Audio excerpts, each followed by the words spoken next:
ایک مرتبہ سورہ الحمد اور 3 مرتبہ سورہ توحید کی تلاوت فرما کر مرحوم و مغفور جناب آغا حاجی عبدالغنی صابونی کی روح کو ایصال فرما دیجیے۔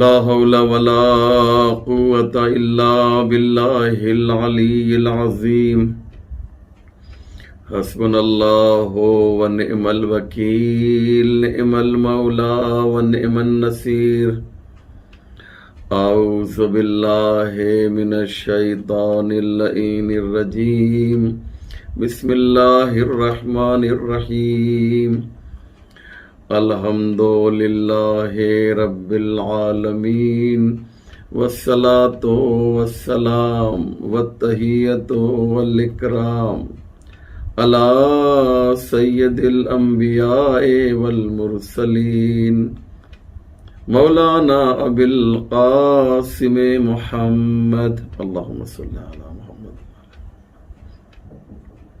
وآلہ الطیبین الطاہرین المعصومین المظلومین المنتخبین ولعنۃ اللہ علی اعدائہم اجمعین من یومنا ھذا الی صباح یوم الدین رب اشرح لی صدری ویسر لی امری واحلل عقدۃ من لسانی یفقہوا قولی اما بعد فقد قال اللہ سبحانہ تبارک و تعالی وقولہ الحق بسم اللہ الرحمن الرحیم ادخلوها بسلام ذالک یوم الخلود۔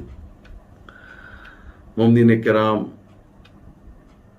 و ناظرین ذوی الاحترام، السلام علیکم ورحمۃ اللہ وبرکاتہ۔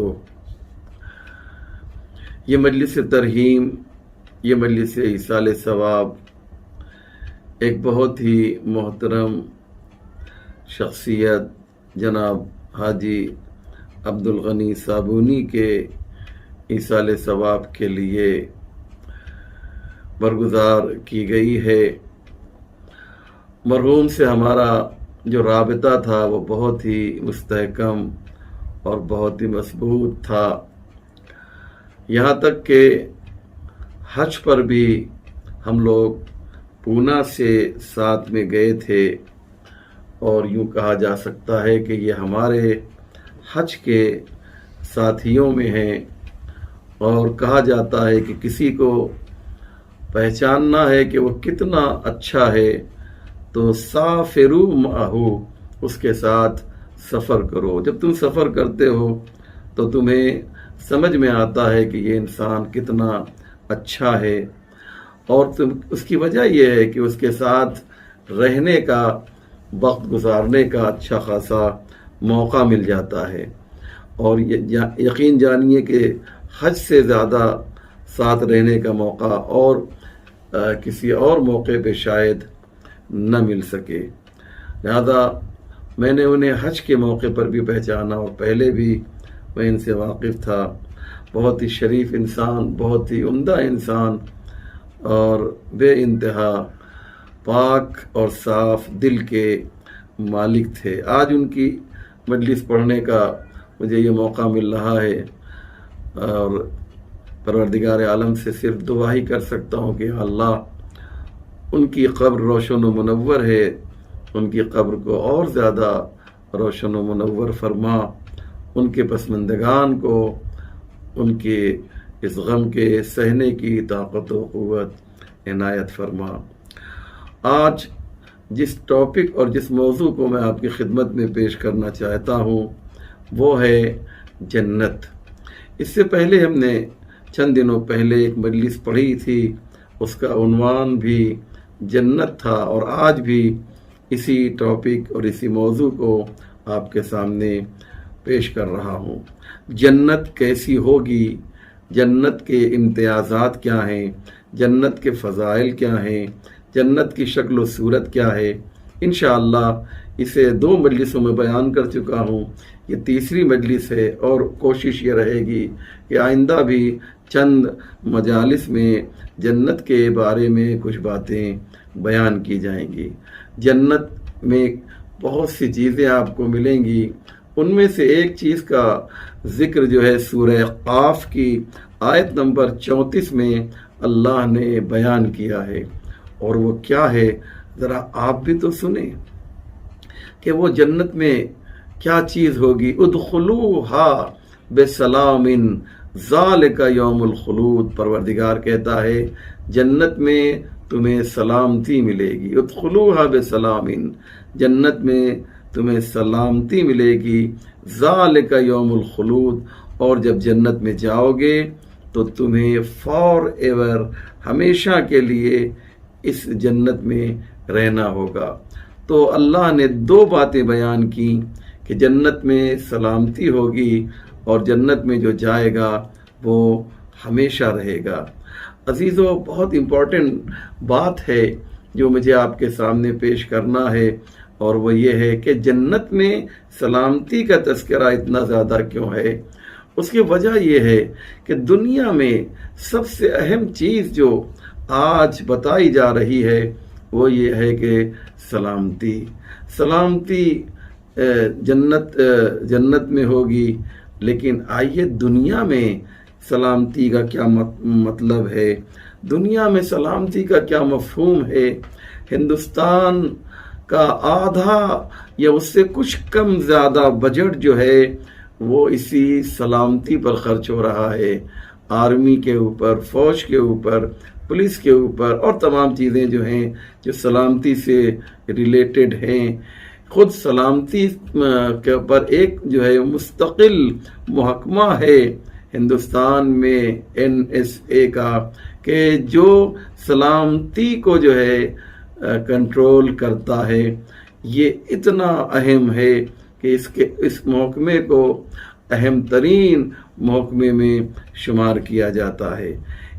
ایک سروے ہوا ہے، اسے سن لیجئے کہ ایک سروے ہوا ہے کہ اگر ہندوستان میں جو پیسہ سلامتی کے اوپر، فوج کے اوپر، اسلحے کے اوپر، CRPF کے اوپر، پولیس کے اوپر، اور اس طرح سے ملتے جلتے تمام وہ محکمے جن کا تعلق سلامتی سے ہے، یہ سارے محکمے میں جو پیسہ خرچ ہوتا ہے، ہندوستان کے لیے ایک مضمون آیا تھا کہ اگر 10 سال تک یہ پیسہ خرچ نہ ہو جو سلامتی کے اوپر خرچ ہو رہا ہے، تو ہندوستان میں ایک شخص بھی غریب نہیں ہوگا، بلکہ ہر شخص لکھپتی ہو جائے گا، مالی اعتبار سے خود کفیل ہو جائے گا۔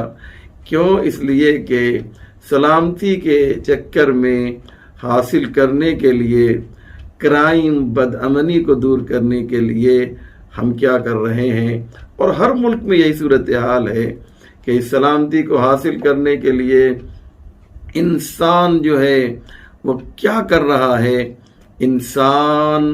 انسان جو ہے اربوں کھربوں بلینز آف ڈالر جو ہے اس کے لیے خرچ کر رہا ہے، اور دنیا جو ہے اسی سلامتی کو حاصل کرنے کے لیے اپنے اسلحوں کو فروغ دے رہی ہے تاکہ کوئی ہم پر حملہ نہ کر دے۔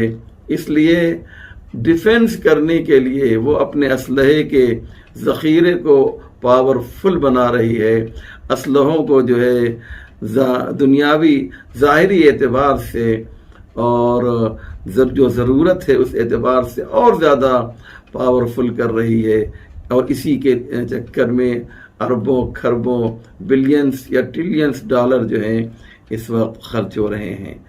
لیکن اس کے بعد بھی کیا اتنا پیسہ خرچ کرنے کے بعد کیا انسان کو سلامتی مل گئی، انسان کو امن اور سکون مل گیا، انسان کو پیس مل گئی؟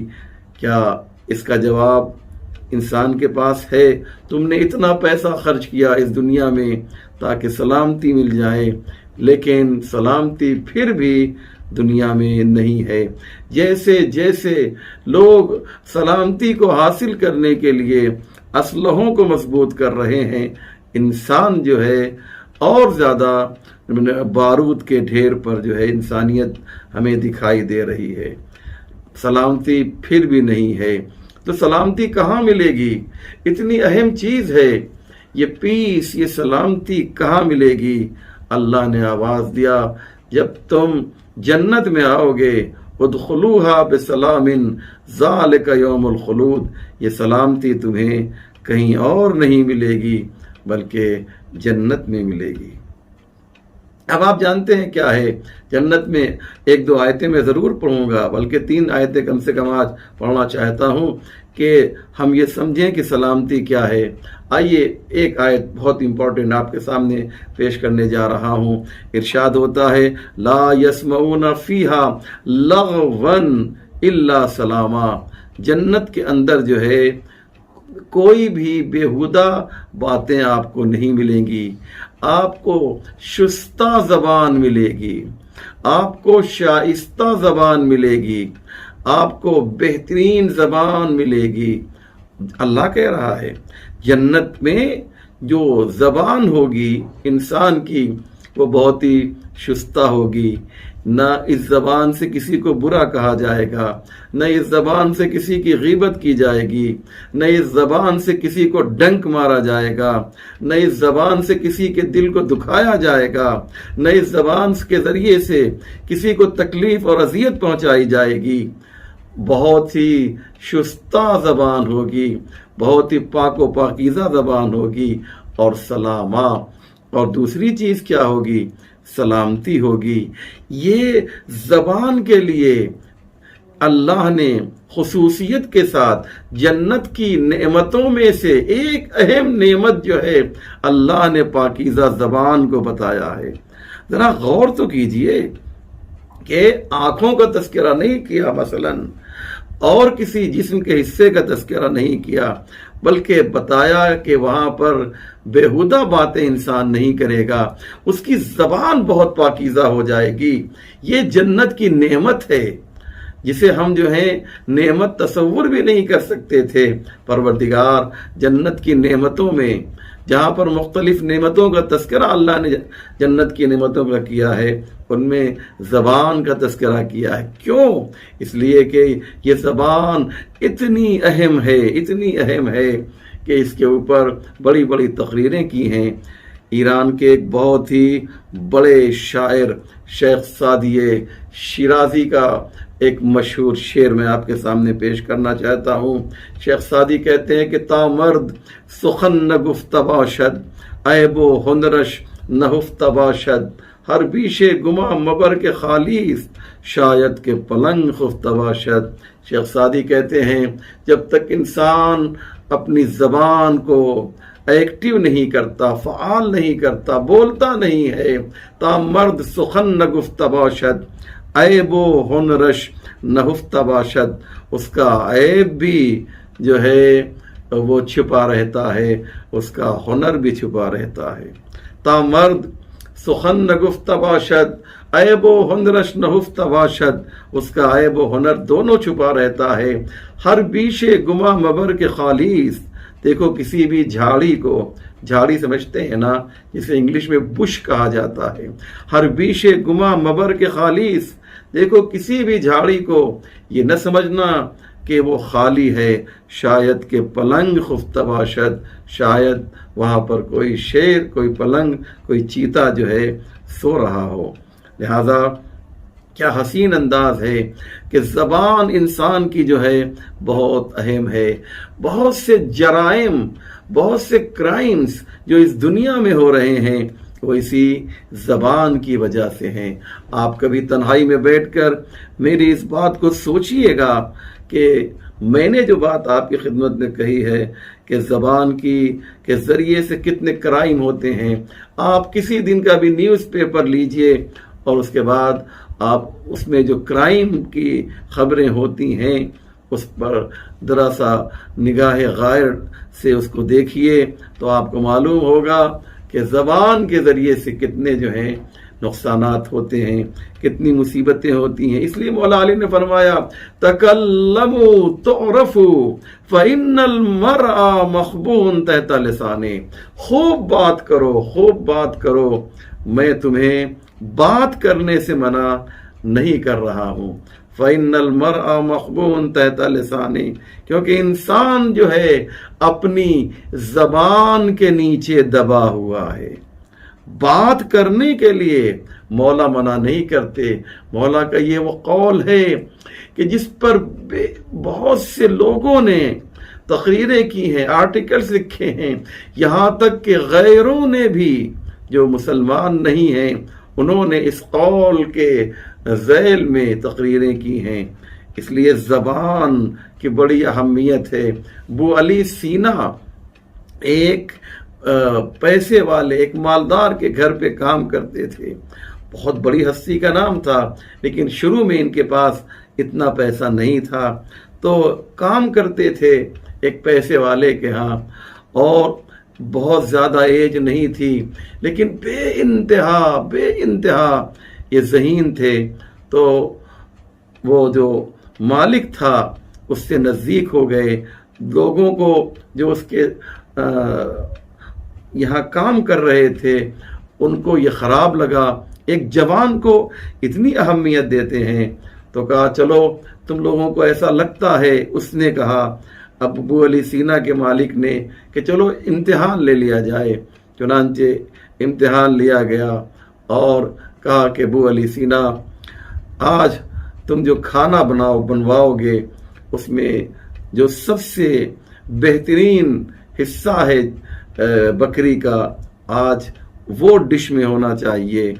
ابو علی سینا نے کھانا تیار کیا، دسترخوان پہ کھانا بچھا لگا، تو کیا دیکھا کہ اس کے اندر زبان لے کر آئے۔ تو ابو علی سینا سے ان کے مالک نے پوچھا، باس نے پوچھا کہ کیا یہ سب سے اچھا حصہ ہے؟ کہا ہاں۔ کہا اچھا ٹھیک ہے، اب کل کھانا بنانا تو جو سب سے بہترین، سب سے بدترین حصہ ہے جسم کا وہ بنوانا۔ دوسرے دن بھی کھانا تیار ہوا، دسترخوان بچھا، اور جیسے ہی انہوں نے ڈش میں دیکھا تو دوسرے دن بھی زبان تھی۔ ابو علی سینا کے مالک نے کہا مذاق کرتے ہو مجھ سے؟ کہا صاحب مذاق نہیں ہے۔ کہا کل بھی تم نے کہا تھا، کل تم سے ہم نے کہا تھا جو سب سے اچھا حصہ ہو وہ لے کر آؤ، تو تم زبان لے کر آئے۔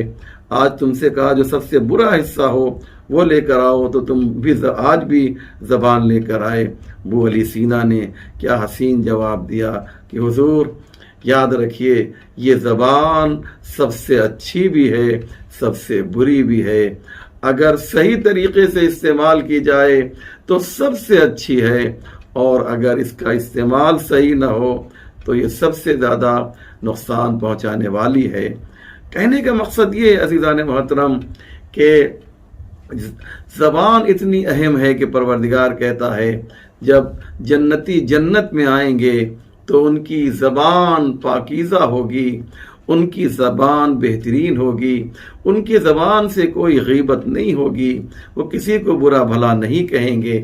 آپس میں جیسے دنیا میں ہوتا ہے ایک دوسرے کے خلاف بول رہے ہیں، ایک دوسرے کو برا بھلا کہہ رہے ہیں، ایک دوسرے کو گالی دے رہے ہیں، یہی لوگ جب جنت میں آئیں گے اتنی پاکیزہ ان کی زبان ہو جائے گی کہ اس زبان کے ذریعے سے بھی جنتی آپس میں ایک دوسرے پر فدا ہوں گے، ایک دوسرے پر قربان ہوں گے۔ شاید میں بات مکمل نہیں کر سکا، تو آئیے ایک آیت اور پیش کرتا ہوں آپ کی خدمت میں۔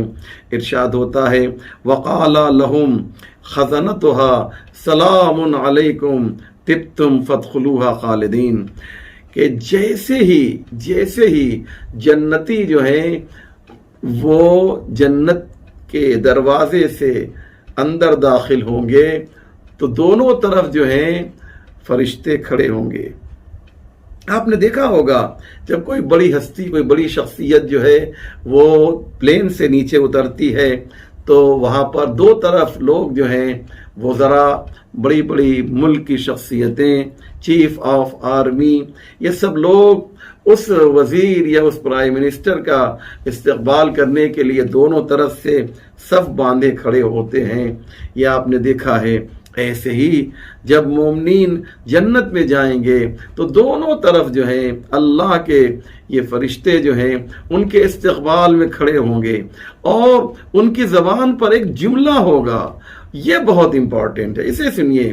جملہ ہوگا، ان کی زبان پر ایک سینٹنس ہوگا۔ وہ کہیں گے کہ تم جو ہے جس جنت میں آ رہے ہو، جانتے ہو اس جنت کی کوالٹی کیا ہے، اس جنت کی صفت کیا ہے؟ اس جنت میں تمہیں صرف اور صرف سلامتی ملے گی۔ یاد رکھیے، سلامتی کو اتنی اہمیت دی جا رہی ہے۔ جنت میں پیس ملے گی، یعنی تم دنیا میں جو ہے، دنیا میں وہ بد امنی کو دیکھ کر آئے ہو، تم دنیا میں کرائمز کو دیکھ کر آئے ہو، لیکن اب جس جنت میں تمہاری انٹری ہو رہی ہے، پرویش ہو رہا ہے، داخل ہو رہے ہو، اس جنت میں تمہیں سلامتی ہی سلامتی ملے گی۔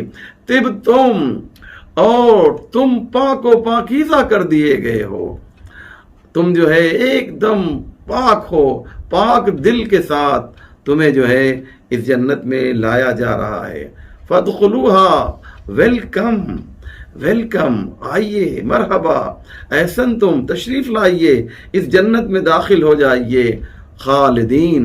اور یاد رکھیے گا، اس جنت میں داخل ہونے کے بعد پھر آپ جو ہے جنت سے واپس نہیں کیے جائیں گے۔ آ گئے نا، یہ خوشخبری دی جائے گی۔ جیسے دیکھا ہوگا آپ نے، آپ کسی 5 اسٹار ہوٹل میں جاتے ہیں تو دروازے پر ایک شخص کھڑا ہوتا ہے نا، اور وہ کہتا ہے welcome sir, most welcome sir. یا اگر آپ ایران میں جائیں گے تو خوش آمدید، عرب میں جائیں گے تو اہلاً و سہلاً و مرحبا۔ یہ سارے جملے جو ہیں آپ کو گیٹ کے اوپر سننے کو ملتے ہیں، خاص طور سے جب 5 اسٹار ہوٹل ہو۔ جنت کے دروازے پر بھی آپ کو کچھ فرشتے ملیں گے، اور وہ آپ کو جو خوشخبری دیں گے، جو بشارت دیں گے، وہ کس چیز کی خوشخبری ہوگی؟ وہ خوشخبری ہوگی کہ آپ کو جنت میں سلامتی ملے گی۔ کیوں؟ اس لیے کہ یہ بیچارہ جو ہے دنیا میں جو ہے مشکلات کو جھیل کر آیا۔ اچھا، اب آئیے، یہ تو فرشتے جنت میں جب داخل ہوں گے تو فرشتے آپ سے سلامتی کی خوشخبری دیں گے۔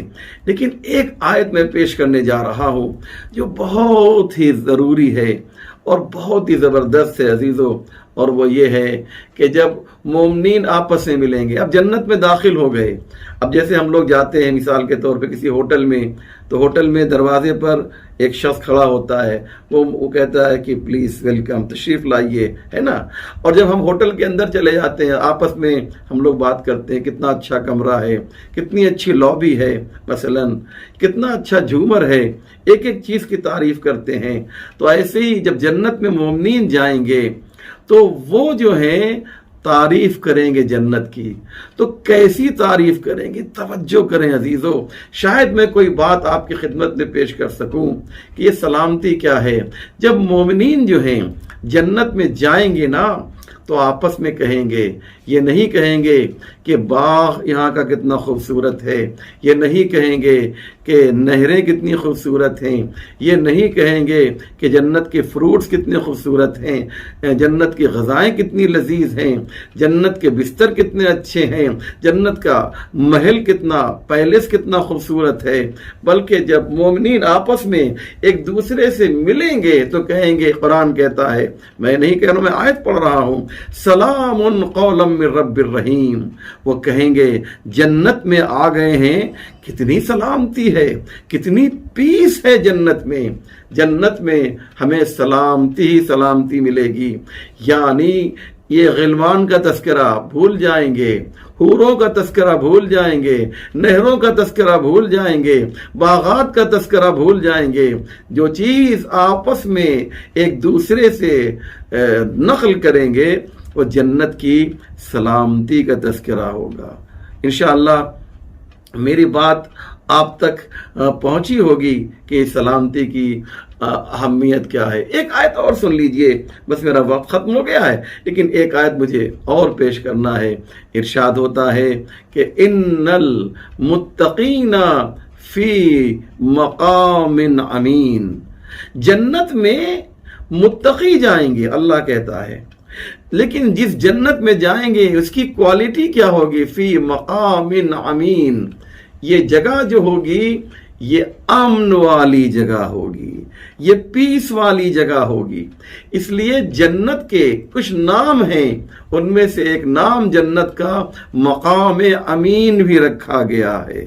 مقام امین یعنی امان، جہاں پر امان ہے، جہاں پر پیس ہے، جہاں پر سکون ہے، یہ جنت جو ہے وہاں پر ہمیں اور آپ کو اس جنت میں رہنا ہے، کہ جہاں پر صرف اور صرف جو ہے کیا ہوگی؟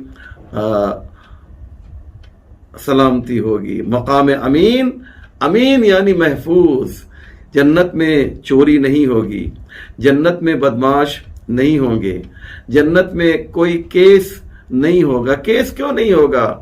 کیونکہ یہ جو کیس وغیرہ کورٹ میں ہوتا ہے، کورٹ اور کچہری میں، وہ کس بنیاد پہ ہوتا ہے؟ وہ زمین کے لیے ہوتا ہے، وہ پراپرٹی کے لیے ہوتا ہے۔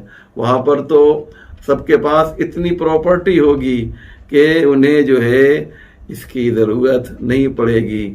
جب جنت میں کورٹ نہیں ہے تو جج صاحب بھی نہیں ہوں گے، جب جج صاحب نہیں ہوں گے تو وکیل بھی جنت میں آپ کو نہیں ملیں گے۔ اور جنت میں کون نہیں ہوگا؟ جنت میں ڈاکٹر بھی نہیں ہوں گے۔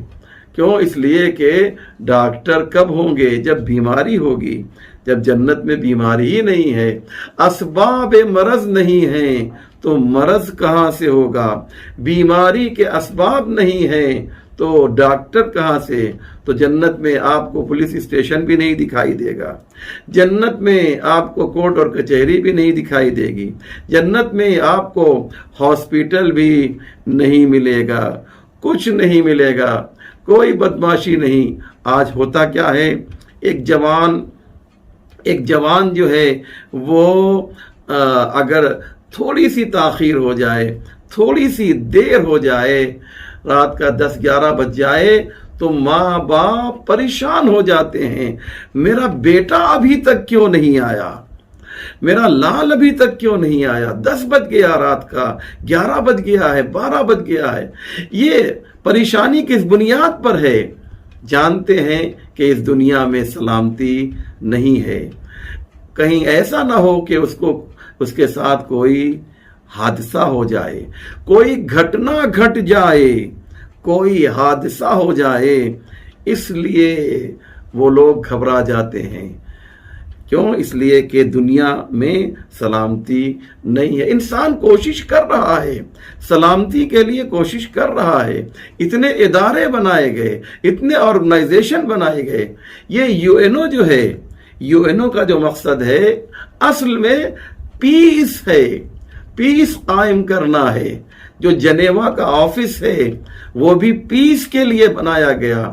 یہ سب کے سب پیس کی طرف جا رہے ہیں، پیس کو حاصل کرنے کے لیے جا رہے ہیں، سلامتی کو حاصل کرنے کی کوشش کر رہے ہیں، لیکن ان کے پاس سلامتی نہیں ہے۔ کیوں؟ اس لیے کہ یہ لوگ علاج اوپر سے کر رہے ہیں، روٹ میں نہیں جا رہے ہیں۔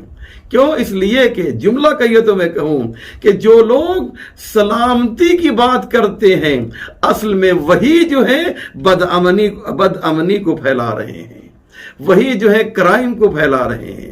یہ جو بڑے بڑے ملکوں کے لیڈر ہیں نا، یہی جو ہے کریٹر ہیں کس چیز کے؟ کرائمز کے۔ یہی جو ہیں یہ ذمہ دار ہیں کہ دنیا میں جو سلامتی نہیں ہے، لیکن آخرت میں جو ہے ان کی چلنے والی نہیں ہے۔ اولاً تو اس طرح کے لوگ جنت میں جائیں گے بھی نہیں۔ جنت میں وہ لوگ جو دنیا میں بد امنی پھیلا رہے تھے، جو انسانوں کے خون کے پیاسے تھے، جو ان کے خون سے جو ہے ہولی کھیل رہے تھے، جو ان کی لاشوں کے اوپر جو ہے جو سیاست کر رہے تھے.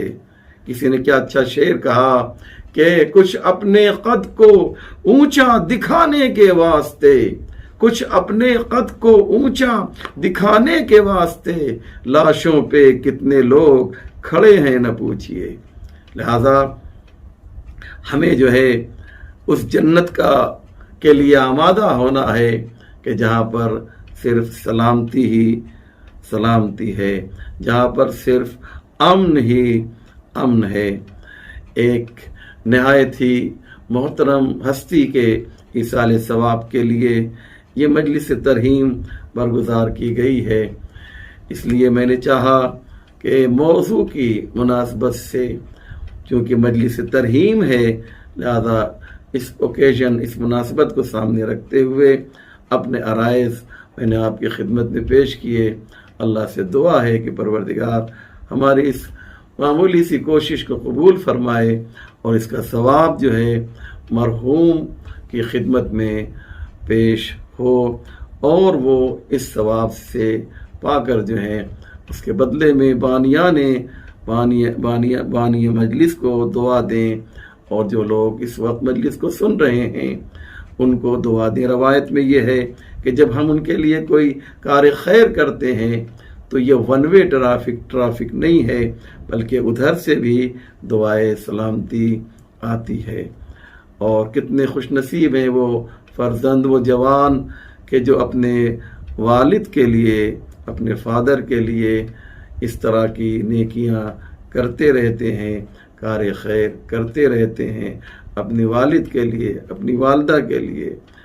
اور اگر کوئی کار خیر نہیں کرتا ہے تو اسے یہ کام کرنا چاہیے، مجلس کے ذریعے سے ہو یا کوئی اور طریقہ ہو جس کے ذریعے سے ہمیں اپنے والدین کے لیے کچھ نہ کچھ کرتے رہنا چاہیے. ہاں عزاداروں، ایک مومن کے ایصال ثواب کے لیے مجلس ہے. ہم اپنے غم کو فراموش کر دیتے ہیں اور اپنے مرحومین کا جب تذکرہ کرتے ہیں تو ہم کربلا والوں کو یاد کرتے ہیں، کیونکہ جیسی مصیبت کربلا والوں پر پڑی ہے عزیزو، ایسی مصیبت جو ہے کائنات میں کسی کو نہیں پڑی. ہاں عزادارو، ایک جملہ کہنا چاہتا ہوں میں، حسین جیسا مظلوم کائنات میں نہیں مل سکتا، اور یزید جیسا ظالم نہیں مل سکتا. حسین مظلومیت کے اعتبار سے بے مثل ہیں اور یزید ظلم کرنے کے اعتبار سے بے مثل ہے. یزید جیسا ظالم نہیں ہے، حسین جیسا مظلوم نہیں مل سکتا. کتنا ظلم امام حسین پر کیا گیا. کربلا میں آپ کو 3 دن کا بھوکا اور پیاسا شہید کر دیا گیا. ہاں عزادارو، 3 دن کا بھوکا اور پیاسا حسین ابن علی کو اور ان کے ساتھیوں کو کربلا کے میدان میں شہید کیا گیا.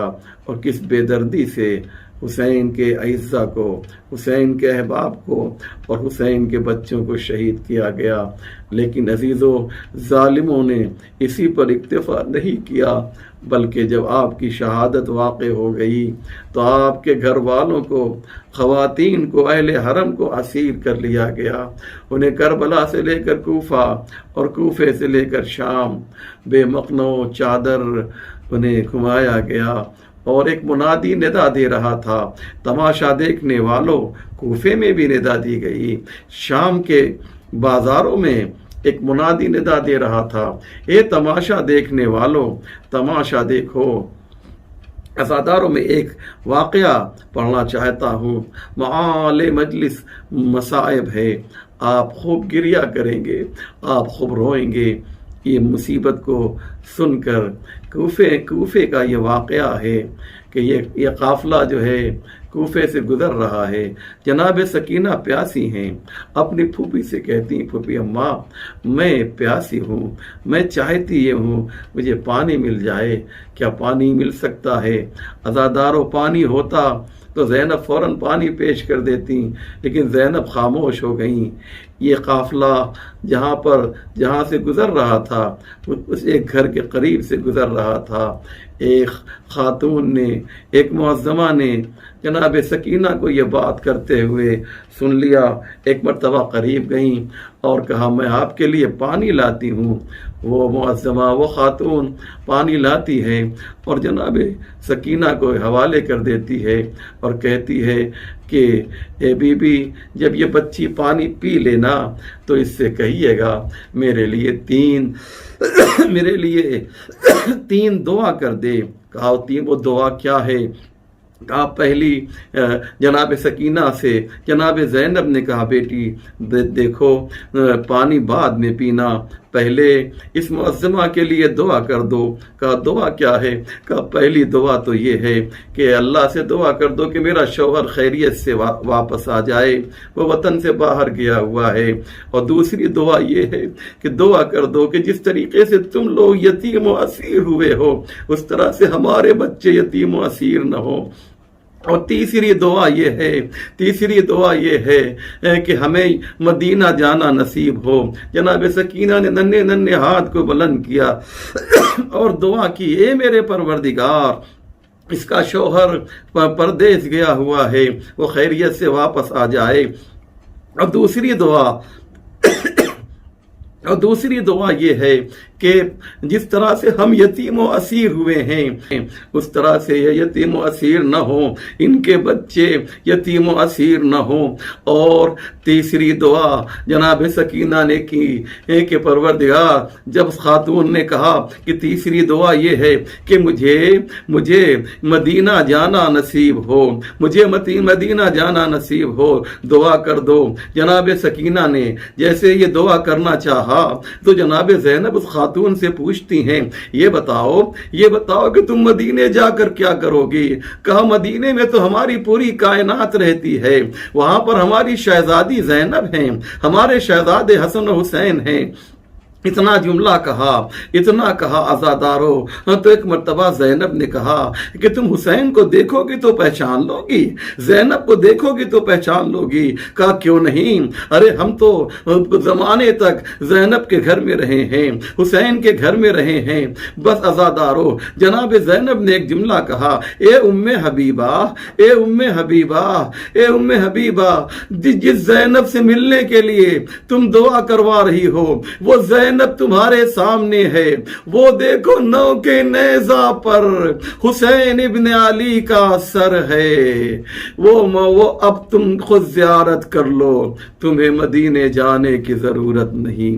وَسَيَعْلَمُ الَّذِينَ ظَلَمُوا أَيَّ مُنْقَلَبٍ يَنْقَلِبُونَ إِنَّا لِلَّهِ وَإِنَّا إِلَيْهِ رَاجِعُونَ رِضًا بِقَضَائِهِ وَتَسْلِيمًا لِأَمْرِهِ.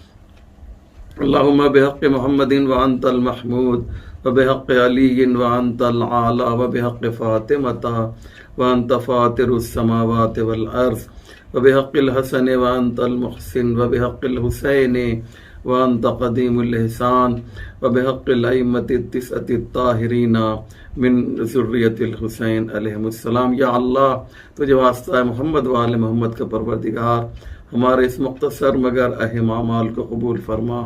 اس مرحوم کے لیے مجلس منعقد کی گئی، یا اللہ مرحوم مغفور حاجی عبدالغنی کو جوار معصومین میں جگہ عنایت فرما. آل محمد کے چاہنے والے دنیا میں جہاں جہاں بھی ہوں ان کی جان مال عزت آبرو کی حفاظت فرما. پرچم اسلام کو سربلند فرما، پرچم کفر و نفاق کو سرنگوں فرما. ہمارے امام کے ظہور میں تعجیل فرما، ہم سب کو ان کے اعوان و انصار میں شمار فرما. ربنا تقبل منا انک انت السمیع العلیم.